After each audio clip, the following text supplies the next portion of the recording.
Salve, rapaziada, tudo jóia? Galera, vamos acompanhar aqui as últimas notícias do Mengão. Lembrando que no último jogo do domingo o Flamengo foi campeão carioca contra o Fluminense. Então tem muita novidade, possíveis novas contratações chegando por aí. Então vamos acompanhar tudo que está acontecendo no Flamengo. Antes de começar o vídeo, já deixa muito like aqui no canal. Se inscreve e manda para o seu amigo, para sua amiga que torce para o Flamengo. E vamos junto, pessoal, acompanhar aqui mais um Globo Esporte de hoje, tá?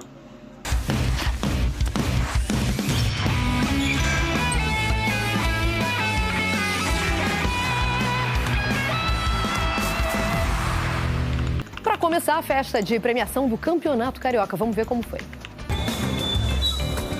Copacabana, fim de expediente? Eu sei que isso aqui é agitado, mas dessa vez tá além da conta. Tá vendo aquilo ali?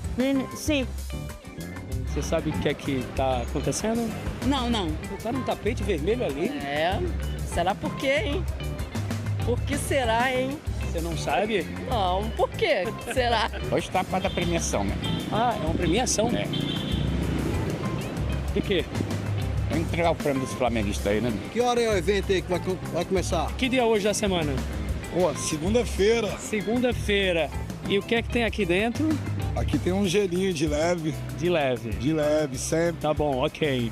Curtindo a ressaca do título. E quem foi o teu herói do Cariocão 2026? O Rossi, pô. Não foi só dele, não. Na festa dos melhores do Carioca, Rossi levou o troféu Herói do Jogo, dado ao destaque da grande final, pelas defesas no tempo normal e na disputa de pênaltis. Agradeceram já a Rossi, não? Ah, o São Rossi. Como é que é? São Rossi. Goleiro espetacular. Tenho que agradecer ele sempre por estar junto com a gente e nos dando boas vitórias e títulos. Léo Pereira apareceu no time ideal do campeonato, numa formação dominada pelo Fluminense, com 5 jogadores. Fábio foi o melhor goleiro e eleito craque do Cariocão.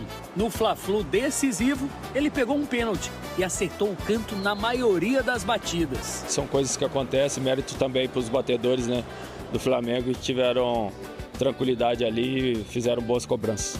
Um jogo foi suficiente para o título, mas não para Leonardo Jardim levar o troféu de melhor treinador da competição, que ficou com Luiz Ubeldia, do Fluminense. O gol mais bonito foi de Garrincha, do Bangu, contra o Flamengo. Pode até bater no golaço!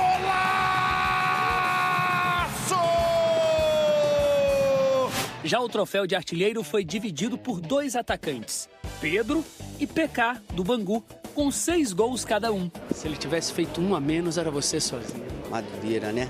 Fez 4 no Madureira, um jogo só, facilitou. Pedro levou a artilharia do Carioca pela 3ª vez, a 2ª pelo Flamengo. Antes da cerimônia, ele dividiu a conquista do título com o técnico Felipe Luiz, demitido antes da final. A gente compartilha com ele, esse título ele faz parte desse troféu, né? Dessa taça do Carioca. Tapete estendido também para gratidão, como se no último ato o Flamengo precisasse deixar registrado que este campeonato carioca foi único. 62 dias, 11 jogos, dá quase desclassificação ao título. A conquista de número 40 será lembrada por muito tempo. Bom, tá aqui então no nosso telão a seleção do Carioca. Fábio no gol, Puma Rodrigues na lateral direita, Matheus Julião do Madureira do outro lado. Na zaga, Gemes e Léo Pereira. No meio, Martinelli, Danilo e Lúcio Acosta.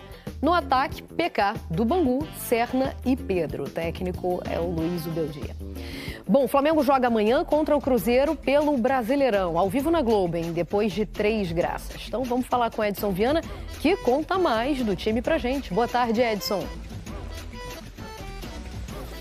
É isso, Mário. Boa tarde para você, boa tarde para todo mundo. Nesse dia chuvoso aqui no Rio de Janeiro, o Flamengo na preparação para enfrentar o Cruzeiro.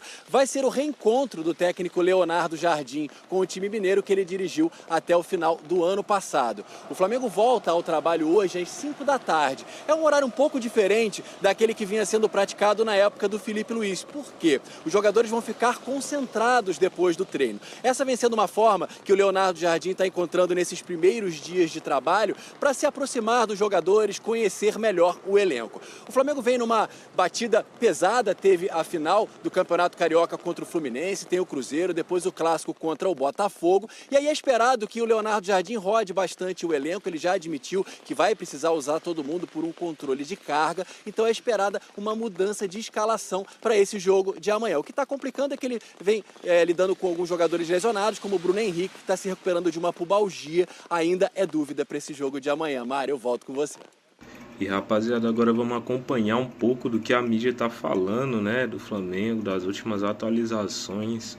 Então, antes da gente continuar o react aqui, deixa muito like nesse vídeo, se inscreve aqui no canal, deixa o seu joinha, compartilha com aquele seu amigo que torce pro Flamengo e vamos junto aqui acompanhar mais um react. A gente tem que falar ainda do Flamengo, tá? O Flamengo chegou... o Flamengo se torna, né? Eu acho que já era o time com mais títulos estaduais, nacionais e continentais do Brasil no século XXI, tá? O Flamengo conquista mais um título, o título carioca, é o 13º título carioca do Flamengo no século XXI. Tem 4 brasileiros, tem 4 Copas do Brasil, tem 3 Libertadores, tem 3 Supercopas. É um Flamengo se tornando aí essa grande potência do futebol brasileiro no século XXI. Teve a premiação também, né? Lá do Campeonato Carioca e muitos, todos na verdade, inclusive o Leonardo Jardim, citando o Felipe Luiz. Agora, Mauro, o que chamou muita atenção também foi o Boto. O Boto estava presente na premiação e disse que em qualquer clube que ele vá no futebol, ele sabe que ele está em risco. Eu vou até botar a declaração do Boto, né, aqui, antes de passar para o Mauro César Pereira, que ele fala, qualquer clube que eu vá, eu sei que eu posso sair a qualquer momento. Então eu estou fazendo o meu trabalho. Vamos ouvir aí o que disse o José Boto na premiação do Carioca, Kaique. Não, vamos ler, né? Ele disse o seguinte: dar tranquilidade para trabalhar. Isso é o mais importante. Uma coisa que o futebol me ensinou: desde que assinamos um contrato, temos que estar prontos para sair. Toda vez que saio de um clube, saio sem rancor, sem raiva, sem nada. Fico sempre muito agradecido.